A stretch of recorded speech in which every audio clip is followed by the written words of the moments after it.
Hello everyone, I hope you are doing well. Today we'll talk about how to fix or how to solve the problem of Etsy app.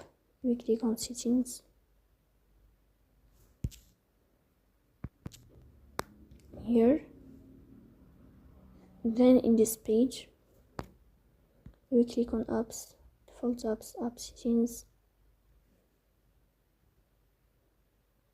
In this page of apps, we'll search about Etsy. And we click here. Then we go to first stop and we click OK. Here we will enter to storage. And then we click on clear cache. So please don't forget to support us by like and subscribe. See you next time, and thank you for your watching and your attention.